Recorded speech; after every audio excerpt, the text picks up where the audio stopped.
빌립보서 2장 12절에서 30절까지 우리 같이 한번 교독합니다. 제가 12절, 여러분이 13절. 그러므로 나의 사랑하는 자들아, 너희가 나 있을 때뿐 아니라 더욱 지금 나 없을 때도 항상 복종하여 두렵고 떨림으로 너희 구원을 이루라.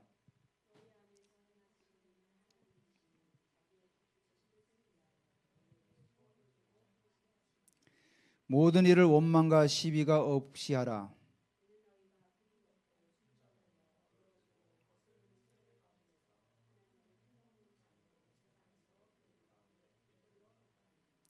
생명의 말씀을 밝혀 나의 다름질이 헛되지 아니하고 수고도 헛되지 아니하므로 그리스도의 날에 내가 자랑할 것이 있게 하려 함이라.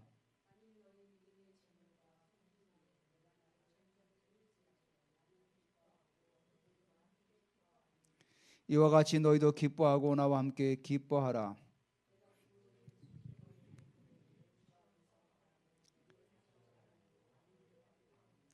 이는 뜻을 같이하여 너희 사정을 진실이 생각할 자가 이밖에 내게 없음이라. 디모데 연단을 너희가 안 하니 자식이 아버지에게 함과 같이 나와 함께 복음을 위하여 수고하였느니라.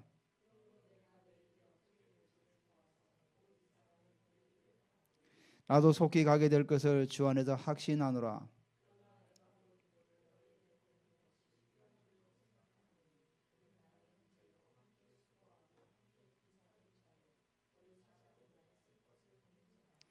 그가 너희 무리를 간절히 사모하고 자기가 병든 것을 너희가 들은 줄 알고 심히 근심한지라.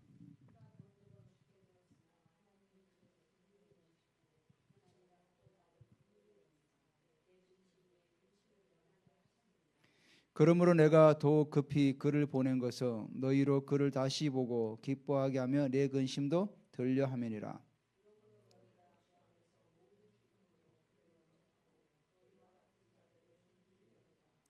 그가 그리스도 일을 위하여 죽기에 이르러도 자기 목숨을 돌보지 아니한 것은 나를 섬기는 너희의 일에 부족함을 채우려 함이니라. 아멘. 우리가 지난주에 너희 안에 이 마음을 품으라 곧 그리스도 예수의 마음이라, 이제 그 마음을 품으라고 말씀하는데,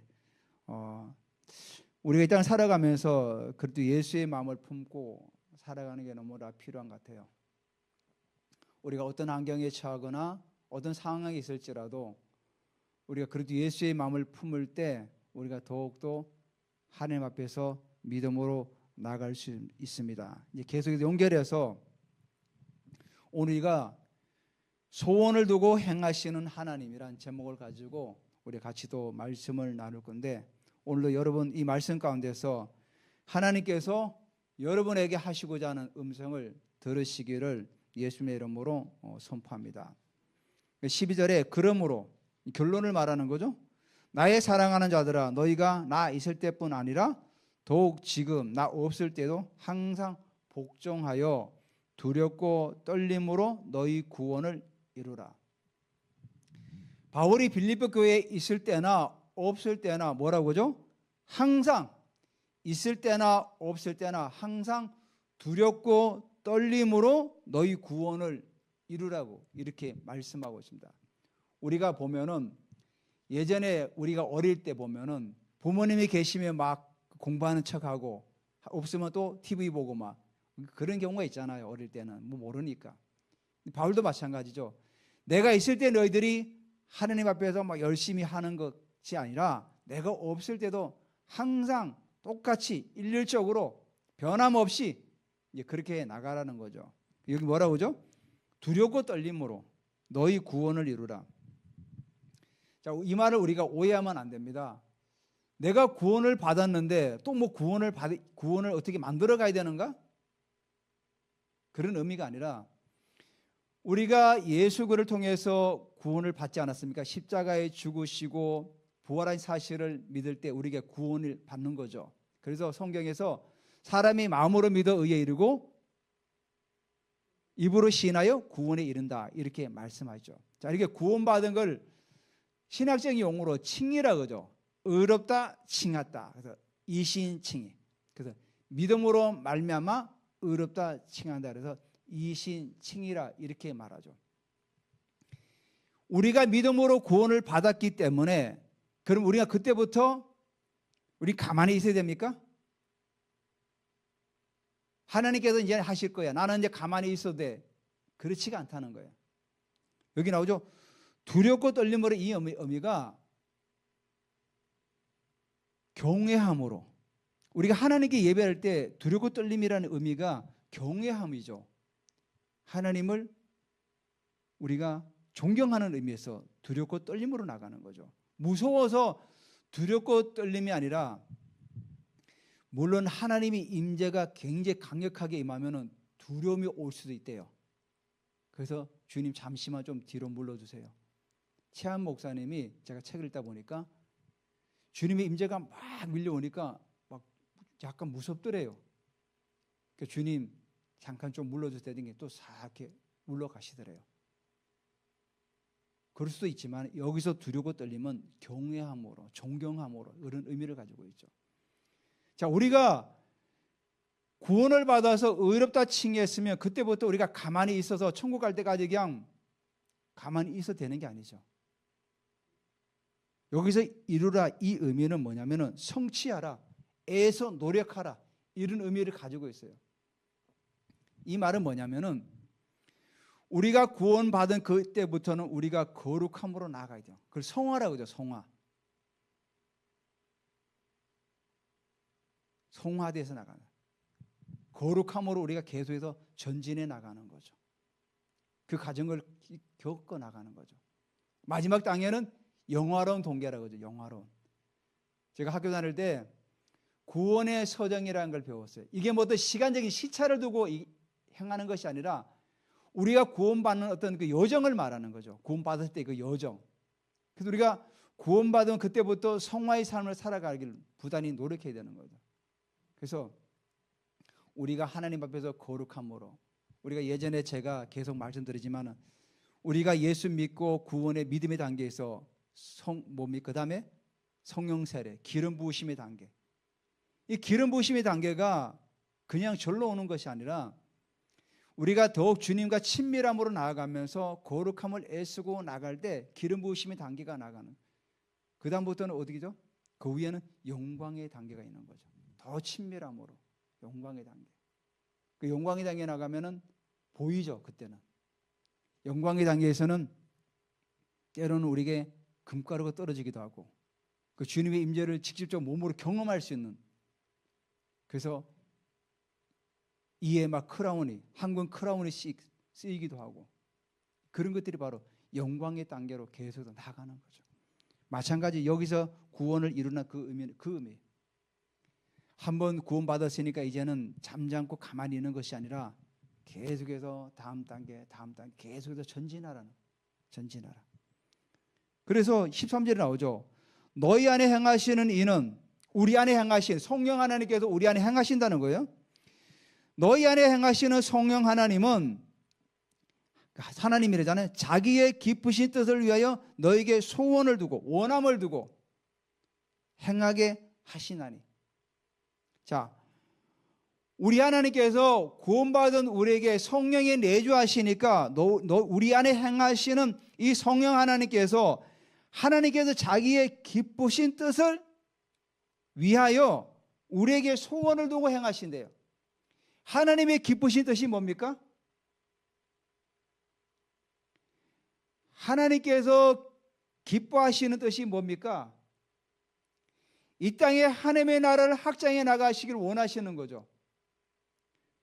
너희가 나가서 병든 자에게 손을 얹는데 병든 자가 치유되고 죽은 자가 살아나고 귀신이 쫓겨나가고. 그래서 예수님께서 부활하신 다음에 40일 동안 하나님 나라 일을 말씀하셨다고 그랬어요. 그 기쁘신 뜻을 어디요? 너희에게 소원을 두고 행하신다는 거예요.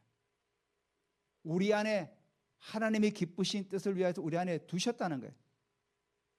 그래서 성령 하나님은 우리가 기도하지 못할 때도 어떻게 합니까? 말 없는 탄식하심으로 기도하셔요. 그 성령 하나님 계속 우리를 독려하시죠. 우리가 한번 구원받아 주저앉는 것이 아니라 너희 안에 소원을 두고 행하신다 하지 않습니까? 비전을 주시고 다음 세대를 살리는 비전을 주시고 사도적인 교회를 세워나가는 비전을 주시고 나라를 위해서 기도하는 그런 비전을 우리에게 심어주시고 우리 안에 소원을 두고 주님은 계속 기뻐하신 뜻을 가지고 행해 나가신다는 거예요.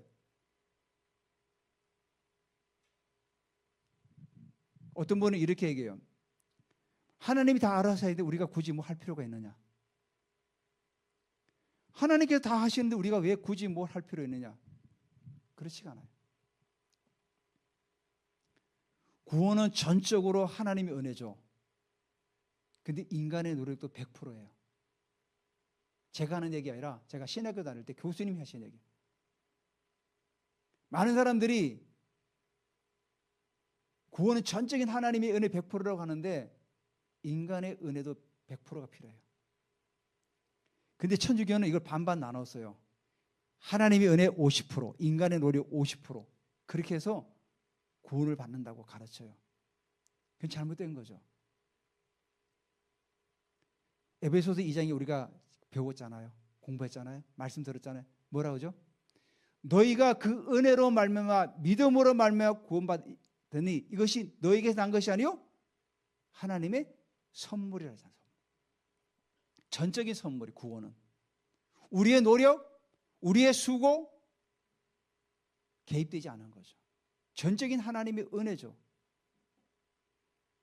그래서 여기도 말씀하시는 바로 그거예요. 우리 안에서 소원을 두고 행하시는 그 하나님은 하나님의 기쁘신 뜻을 위해 우리를 사용하기를 원하시는 거죠. 우리를 내어드려야 돼요. 하나님께서 기뻐하시는 위하여 우리를 내어드려야 돼요.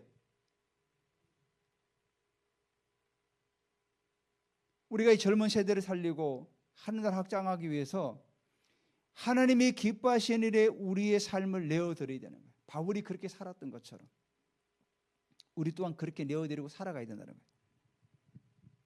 그래서 모든 일을 원망과 시비가 없이 하라는 거예요. 원망은 뭐냐면 의지적인 행동을 말해요. 원망.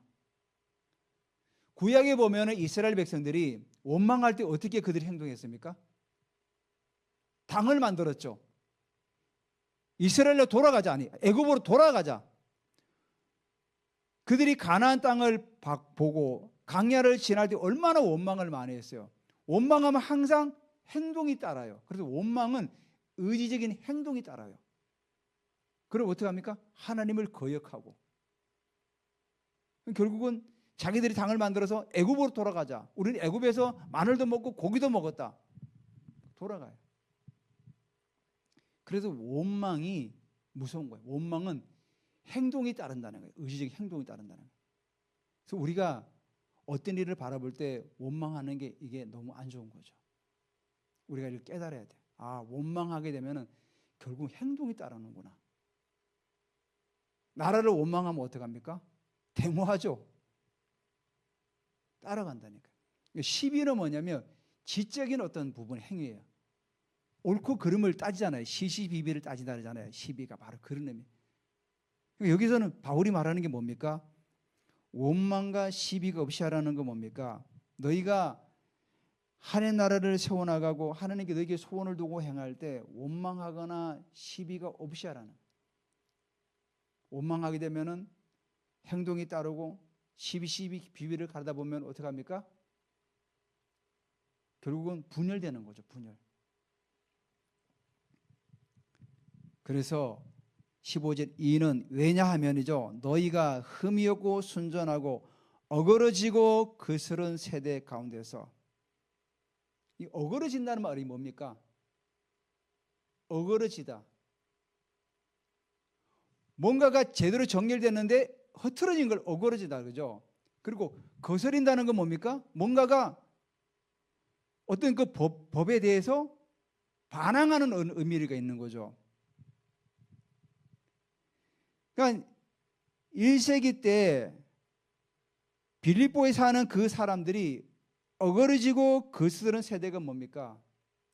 하나님 앞에 정결되지 않고 하나님이 반하는 법들을 세워나가는 우상을 섬기고 이방 신전에 가서 막 그런 행동하는 것들 하나님 앞에서 다 어그러진 것들이죠. 그런 세대 가운데 살아가고 있는 거죠. 근데 너희들은 흠이 없고 순전하여 그들 가운데 빛을 나타내라는 거예요. 지금 우리나라도 어그러지고 거스른 세대 가운데 살아가는, 자기 말, 자기들에게 정권에 밑보인 사람을 바로 그냥 수갑을 채워도 체포해버리고, 검찰은 거기 부역질하고, 사법부도 쫄아가지고 영장을 발부하고. 근데 이번에 체포 적부심에서 석방이 됐어요. 이게 바로 어그러지고 거스른 세대죠. 제대로 정렬이 안 되는 거죠. 하나님 반한 법들을 자꾸 만들려고 하고, 동성애를 합법화시키려고 하고, 차별금지법을 통해서 교회에서 목사님이 동성애를 나쁘다 틀리다 얘기하면은 못하게 하고, 요즘 차별금지법이 그런 법이에요. 그리고 만약에 누가 고소하면 우리가 그걸 경찰이나 가서 이걸 우리가 해명해야 되잖아요. 근데 우리가 자료를 모아가지고 해명해야 된대요. 이거를요. 그들이 고소한 사람들이 하는 게 아니라 고소는 해본 끝나고 우리가 가서 왜 그게 잘못되는 거 우리가 다 그거를 자료를 찾아가지고 증거를 제시해야 된다. 완전 악법 중에 악법이에요. 그걸 지금 통과시키려고 저렇게 날뛰고 있는 거죠. 그래서 우리가 이렇게 어그러지고 거스르는 세대 가운데 우리가 살아가고 있는 거예요. 그러니까 우리 하나님의 자녀를 어떻게 합니까? 그들 가운데 빛을 나타내는 거예요. 하나님 말씀은 진리고 하나님 말씀은 살아계시고 주님은 지금도 일하고 계시다는 사실을 그들 가운데 보여줘야 돼요. 이게 말로만 되어지는 게 아니에요. 하나님께서 주시는 그 초자연적인 은혜를 가지고 이 땅 가운데서 우리가 밝혀야 되는 거예요. 말로 설명해 가지고는 이들이 돌아오질 않거든요. 그들에게 하나님의 초자연 능력들을 막 증거를 나타내야 되는 거죠. 그러니까 우리가 이 시대에 살아가면서 정말로 그 필요해요. 하나님의 능력이. 왜? 말로 하면 믿지 않기 때문에. 하나님께 주시는 우리 그 초자연 능력을 가지고 그들 앞에 증거를 나타내고 보여줄 때 그들이 돌아설 수 있다는 겁니다. 그래서 그들 가운데 빛들로 나타내며, 물론 우리가 빛과 소금의 역할도 감당하지만은 정말로 이 하나님의 능력이 우리를 통해 가지고 이 땅 가운데 자꾸만 증거되어야 된답니다. 증거되어야 돼요. 그래서 바울은 생명의 말씀을, 복음을 말하는 거죠. 밝혀 나의 다름질이 헛되지 아니하고 수고도 헛되지 아니하므로 그리스도의 날에 내가 자랑할 것이 있게 하라. 이 말은 빌립보 교인들에게 너희들이 생명의 말씀을 밝히다 의미는 굳게 붙잡다는 의미예요. 너희들이 생명의 말씀을 굳게 잡아서 나의 다름질이 헛되지 아니하고, 다름질이라고 그랬죠. 그 당시에 1세기 때 헬라 시대에 굉장히 경주가 많았어요. 그런 어떤 경주가, 모여 사는 경주가. 그러니까 바울이 볼 때 이제 보고 그 당시 문화를 가지고 얘기하고 있으니까 나의 다름질이 헛되지 아니하고 수고도 헛되지 아니하므로 그리스도의 날에 마지막 주님의 그 심판대에 섰을 때 내가 자랑할 것이 있게 하라. 바울이 그리스도 심판대에 섰을 때 주님 앞에서 자랑할 것이 있게 너희들이 그렇게 살아가라는 거예요. 마찬가지로 오늘 우리에게도 우리에게 복음을 전해주고 2000년 전에 그 복음 계속 증거되면서 바울도 우리에게 얘기할 거 아닙니까? 아, 주님, 지금 이 시대의 그 믿음의 사람들도 하나님의 말씀을 굳게 잡아서 열심히 달려가고 있습니다. 정말 사랑스럽습니다. 유라부 교회가 정말 자랑스럽습니다. 한 명 한 명이 하나님 말씀을 붙들고 정말로 믿음으로 전진하며 1세기 때 일어났던 성령의 역사를 붙들고 계속해서 그들은 가고 있습니다. 주님 보십시오. 바울이 말하는 게 바로 이거거든요. 빌립보 교인들도 너희도 그렇게 살아가라는 거예요. 바울이 얼마나 많이 달려왔습니까? 그 당시에 그 당시에 기차도 없고 비행기도 없고 다 도보 아니면 배를 타고 다니는 그 여정 가운데서 얼마나 많은 길 다녔습니까? 그리고 얼마나 많은 수고를 했습니까? 매도 맞고 많은 고난을 당하면서 복음을 증거했는데, 그렇게 세운 그 빌립보 교회가 내가 주님 앞에 섰을 때 정말 내가 빌립보 교인들을 자랑할 수 있도록 너희들이 그렇게 살아가야 된다, 그 얘기하는 거예요. 그래서 많이 너희 믿음의 재물, 예배를 말하는 거죠. 헌신을 말하는 거예요. 믿음의 재물이 바로 뭡니까? 믿음의 재물이 본인을 믿음으로 하나님께 제사 드리는 거죠. 헌신을 말하는 거죠. 헌신. 헌신과 섬김. 섬김도 뭐죠? 예배를 말하는 거예요. 서비스. 영어로 예배가 서비스 아닙니까? 예배를 말하는 거예요. 믿음의 헌신과 예배를 위해 내가 나를 전제로, 그 다 예배를 말하는 거예요. 지금 이 17절만. 내가 나를 전제로 드릴지라도. 전제가 뭔지 아십니까? 구약시대 때 그 제물을 다 올려놓고 마지막으로 행하는 순서가 뭐냐, 포도주를 거기다 부어요. 그래서 이 향기로운 제물이 하나님께 올라가도록. 그래서 제사 때 마지막으로 드리는 그 순서가 전제, 그 제물에다가 포도주를 붓는 거예요. 근데 바울은 본인이 순교의 제물로 피가 되어서 그 전제에 뿌려진다 할지라도 나는 기뻐하고 너희 무리와 함께 기뻐한다. 본인이 죽어서 마지막 제물이 되어서 자신의 피가 그 제물 위에 뿌려진다 할지라도 나는 기뻐한다는 거예요. 그래서 이와 같이 18절에도 너희도 기뻐하고 나와 함께 기뻐하라. 내가 순교의 제물로 주님 앞에 간다 할지라도 너희들 기뻐해야 된다. 왜냐하면 나도 기뻐하기 때문에. 빌립보 교회가 그렇게 살아가기를 바울은 간절히 소망했던 거죠. 2000년 전에 이 외침이 오늘 우리에게도 마찬가지죠. 우리도 주님 앞에서 믿음의 선한 싸움을 싸우고 나의 달려갈 길을 다가가고 믿음을 지킬 때 우리에게 영광의 면류관, 생명의 면류관, 의의 면류관이 우리에게 기다리고 있다는 거죠. 그때를 위해서 우리는 부단히 없이 계속 달려가기를 원하는 게, 그 바울은 그걸 기뻐한다는 거예요. 하나님도 기뻐하시겠죠. 우리가 그렇게 믿음의 길을 계속해서 걸어갈 때. 특별히 이 시대가 어그러지고 거스드는 세대 가운데 우리가 지금 존재하고 있어요. 하나님께서 이 시대에 우리를 부르시고 우리를 세우신 이유가 뭔지를 우리가 좀 깊이 한번 생각해 볼 필요가 있을 것 같아요. 왜 하나님은 이런 좌파 정부 가운데 우리를 세우셨는가? 왜 하나님께서는 이 정보를 허락하셨는가? 결국은 우리가 사단에 쏘은 거죠. 대한민국을 무너뜨리려는 이 어둠의 영들이 어떻게 하냐 계속해서 공격하고 있는 거죠. 우리가 정신을 바짝 차려야 돼요. 마귀는 우는 사자와 같이 삼킬자를 지금도 찾고 있는 거죠. 많은 교회들이 종교적이고 습관적이고 사회적인 지식에 매여가지고 한 발자국도 나가지 못하고, 조금만 영적인 얘기하면은 우리와 다르기 때문에 2단 3단으로 몰아가는, 초대기에 일어났던 그 성령의 역사심을 지금은 전혀 인정하지 않잖아요. 1세기 때만 하나님이 역사하셨고 지금은 하나님이 역사하지 않는다는 거죠. 왜? 계시가 끝났기 때문에. 성경 66권으로 끝났다는 거예요. 근데 지금도 하나님은 우리에게 말씀하시기를 원해요. 지금도 일하시기를 원하시고 지금도 하나님과 함께 일하시기를 원하는 거예요. 여기 나오지 않습니까? 하나님은 우리에게 소원을 두고 계속해서 행하고 계신다는 거예요. 너희들이 계속 진리 가운데 계속 걸어가. 다음 세대를 살리기 위해서는 너희가 기름 부심 안에서 영광의 차원으로 나아가야 돼. 그러지 않고는 다음 세대를 살릴 수가 없어. 계속해서 우리에게 전제를 요구하십니다. 그리고 하반절은 디모데와 에바브로디도를 이제 파송하는 계획들을 우리에게 말씀하고 있어요.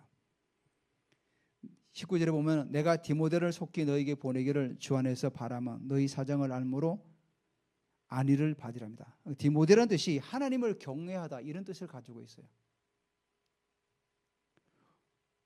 외할머니 로이스, 어머니 유니게 그 나오죠. 어머니 유니게가 헬라인과 결혼해가지고 살았어요. 근데 이스라엘은 유대인들은 어머니가 유대인이면 유대인으로 인정해요. 근데 아버지가 유대인이고 엄마가 헬라인이면 유대인으로 인정하지 않아요. 그만큼 어머니의 교육이 영향을 많이 미친다고 생각하기 때문에. 그래서 이 디모데는 외할머니 로이스와 어머니 유니게를 통해서 어릴 적부터 성경을 알았다고 디모데 전후서에 나오고 있어요. 그래서 이 디모데가 사실은 2차 전도 여행 때 같이 동행했죠. 빌립보 교회를 함께 같이 세웠던 사람이에요. 세우고 나중에 또 빌립보를 두 차례를 방문했다고 학자들은 얘기하고 있더라고요. 그러니까 디모데를 너희에게 보내기를 원한다는 거예요. 여기 너희의 사정이라고 19절에 나오죠. 이 사정이라는 게 친구들 간에 대충 뭐 그런 사정이 아니라 친족 간에 정말 가까운 사람 간에 뭐 세밀한 어떤 사정을 다 알고 있다는 뜻이에요. 너희 사정을. 왜냐하면 디모데도 빌립보 교회를 세울 때 같이 사역을 했기 때문에 그 사정을 다 잘 알고 있다는 거죠. 그래서 너희 사정을 알므로 안위를 받으려 합니다. 내가 안심하고 위로를 받기를 원한다. 이런 뜻이죠. 그래서 이는 뜻을 같이하여 너희 사정을 진실히 생각할 자가 이밖에 내게 없음이라. 지금 바울 곁에는 빌립보 교회를 생각하는 사람은 디모데밖에 지금 없다는 거예요. 왜냐하면 20절에서 이유가 나오죠. 그들이 바울의 동역자를 말하는 거예요. 그들이 다 자기 일을 구하고 그리스도 예수의 일은 구하지 아니하되. 다른 많은 동역자들도 있는데 그들은 자기 일은 구하되 예수의 일은 구하지 않는다는 거예요. 예수의 일이 뭡니까? 바울의 뜻을 받들어서 빌립보 교회를 방문하고 하는 나라 확장을 위해서 계속해서 전진하는 것, 그 일에는 관심이 없다는 거예요. 구하지 아니하고 뭐죠? 자기 일만 구하고 있다는 거예요. 오늘날도 우리도 살아가면서 우리가 물론 먹고 사는 일에 신경 써야 되지만은 너희는 먼저 그의 나라와 그의 의를 구하라고 하지 않습니까? 우리가 돈을 벌고 먹고 살아가는 것도 주님의 나라를 구하기 위해서 우리가 돈을 버는 거죠. 순서가 그렇게 돼야 된다는 거죠. 바울이 나오죠. 그들이 자기 일은 구하고 예수의 일은 구하지 않는다는 의미는 뭡니까? 먼저 그의 나라와 그의 의를 구하지 않고 자기 일을 먼저 구하는 거예요.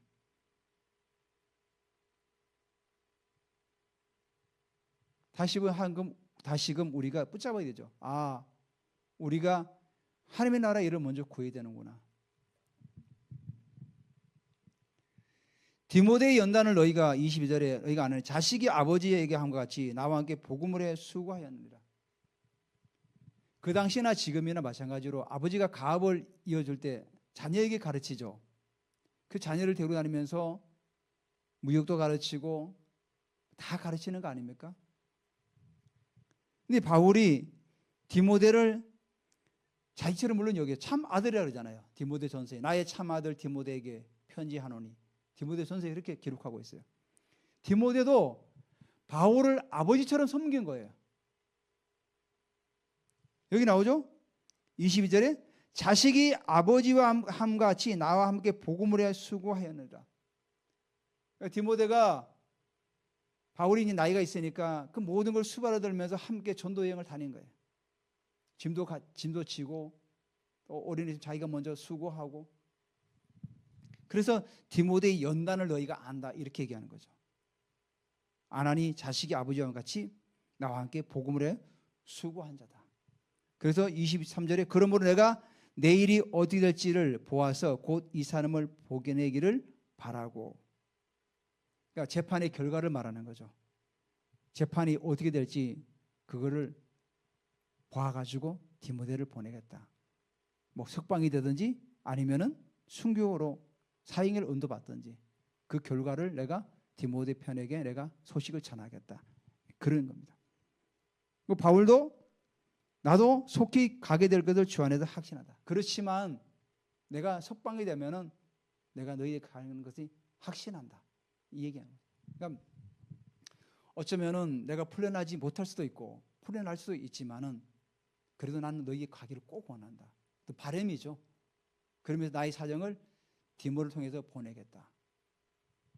어떤 바울이 정말로 믿음의 제자를 잘 세운 거죠. 우리도 이 사역이 계속 이어지려면 제자를 잘 세워야 되는 거죠.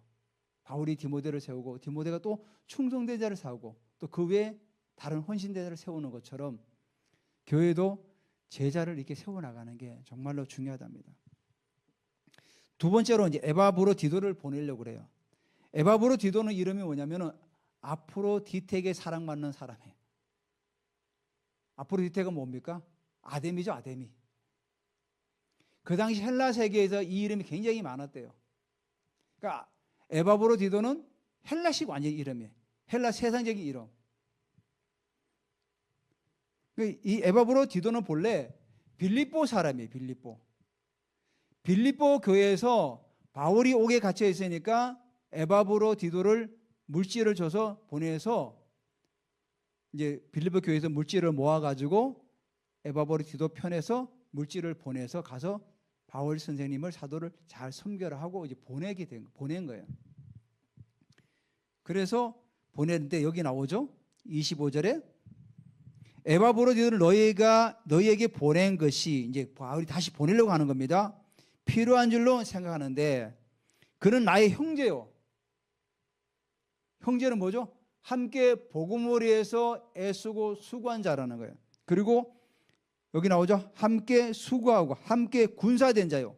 군사는 뭐죠?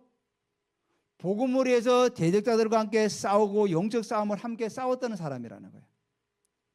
바울이 그러니까 로마 감옥과 나중에 이제 새 집을 얻어 나오면서 계속해서 대적자들도 있었겠죠.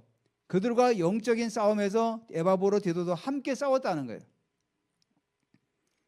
그리고 너희의 사자로 내가 쓸 것을 돕는 자라. 너희가 보낸 사자 아니냐. 자, 근데 그가 너희 무리를 간절히 사모하고 자기가 병든 것을 너희가 들은 줄 알고 심히 근심한지라. 왜냐하면은 이 에바브로디도가 마음이 정말로 착했던 사람 같아요. 빌립보 교회에서 바울을 섬기라고 보내는데 자기가 병이 들면 어떻게 합니까? 섬기지를 못하잖아요. 그러면 이 소식이 빌립보 교회에 전해지면은 내가 제대로 일을 못하고 있다는 사실 때문에 굉장히 근심이 된 거예요.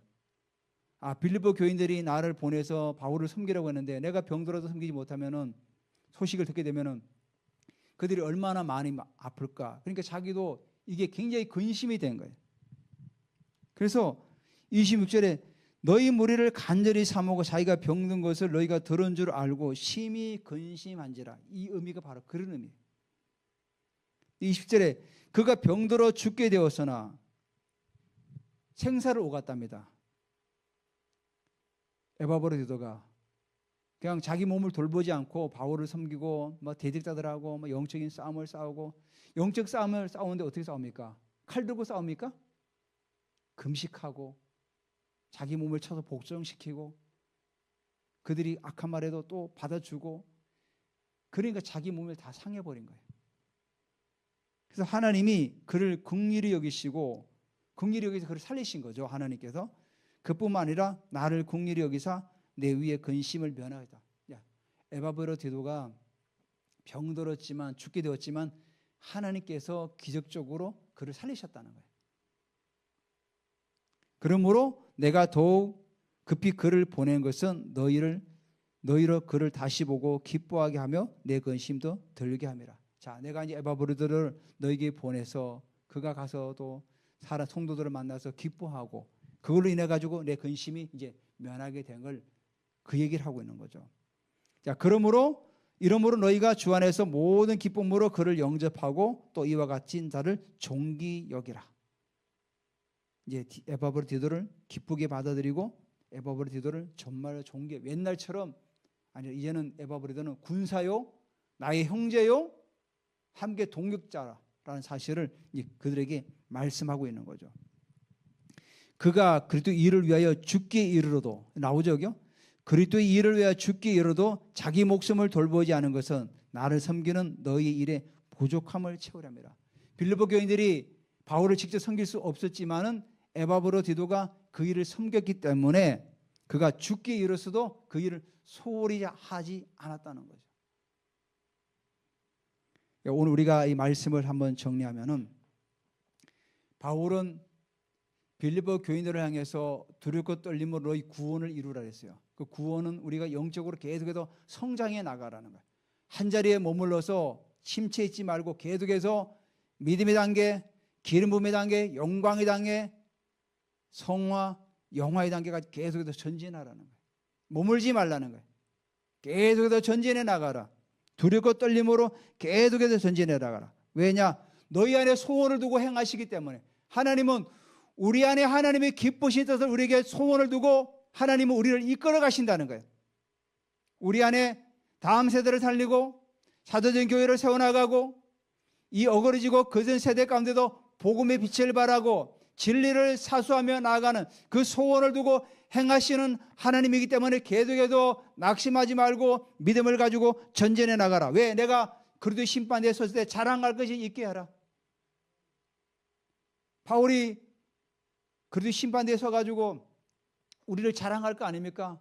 예, 하나님, 저들은 그 어려운 환경 가운데서 계속해서 믿음을 가지고 전진했습니다.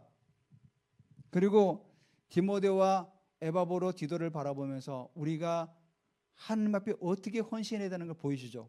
디모데는 자기 일을 구하지 않고 예수 일을 구했던 사람이고, 에바브로디도는 자기 목숨에 생사를 오갔지만은 하나님 나라 일을 위해서 계속해서 나아갈 때 하나님께서 그를 기적적으로 살리시는, 그러니까 전반부는 우리가 믿음으로 어떻게 살아야 될 건가를 보여주면서 예를 든 거죠. 디모데는 이렇게 살았어. 에바브로디도는 이렇게 살았던 거야. 그러니까 빌립보 교인들아, 이들을 바라보면서 기쁨으로 맞이하고 존귀 여겨라. 왜? 복음을 위해서 수고하는 자기 때문이다. 여러분 다 일어나기 바랍니다. 우리 같이 한번 기도하기를 원합니다. 주님, 우리가 두렵고 떨림으로 우리 구원을 이루가기를 원합니다. 우리가 디모데나 에바브로디도처럼 복음을 위해서 우리가 헌신하며 믿음으로 계속해서 달려가기를 원합니다. 우리 같이 한번 통성으로 기도합니다. 예, 주님 감사합니다. 우리가 두렵고 떨림으로 계속해서 우리의 구원을 이루가기를 원합니다. 우리 안에 소원을 도행하시는 하나님께서 그리스도 예수의 날에 바울이 자랑하겠다고 하십니다. 하나님 아버지, 우리가 그리스도의 심판대에 섰을 때 우리도 주님 앞에 자랑하기를 원합니다. 예, 우리가 이 땅 가운데서 다음 세대를 살리며 하나님 주시는 그 초대의 은혜를 가지고 우리가 사람들을 섬기며 교회를 세웠습니다 하고 우리가 자랑하게 하시고, 디모데처럼 아버지 하나님이여 자기 일을 구하지 않고 하나님 나라 일을 먼저 구하고, 에바브로디도는 자기 목숨을 아버지 하나님이여 걸고 주의 일을 힘썼던 자를 우리가 보게 되었습니다. 하나님 아버지, 우리가 이 믿음의 사람들을 바라보면서 계속해서 이 믿음의 길을 걸어가기로 합니다. 어그러지고 거스르는 세대 가운데서 우리가 오직 주의 복음을 붙들고 믿음으로 계속해서 나아갈 수 있도록 하나님 우리에게 은혜를 부어주시옵소서. 예, 시아나 우리에게 더 기름 부어주시고 능력의 하나님께서 우리를 붙드셔서 이 어그러지고 거스르는 세대 가운데서 주의 말씀을 붙들고 믿음으로 전진할 수 있도록 하나님 우리를 은혜 가운데 이끌어 주시옵소서. 여러분 아픈데 손 올리시기 바랍니다. 이 시간 예수의 이름으로 기도합니다. 모든 비염은 예수의 이름으로 다 소멸될지어다. 우리의 내세포는 예수의 이름으로 온전하게 회복될지어다. 우리의 모든 아버지 하나님이여 세포들은 온전하게 정렬될지어다. 조화 균형을 이루며 온전하게 정렬될지어다. 우리의 폐는 건강하고 맑은 공기를 들어 마시며 온몸에 에너지를 공급할지어다. 우리의 심장은 튼튼하고 활동적으로 움직여서 모든 혈관에 피를 공급하며 우리 몸을 세워갈지어다. 우리의 위장과 모든 기능, 장의 기능들은 소화를 잘 돼서 온몸에 에너지를 공급하고 우리 몸은 에너지로 충분하게 채워졌음을 선포합니다. 할렐루야. 이 시간 주님 기름 부어주시고 다친 데는 이 시간 예수 이름으로 열릴지어다.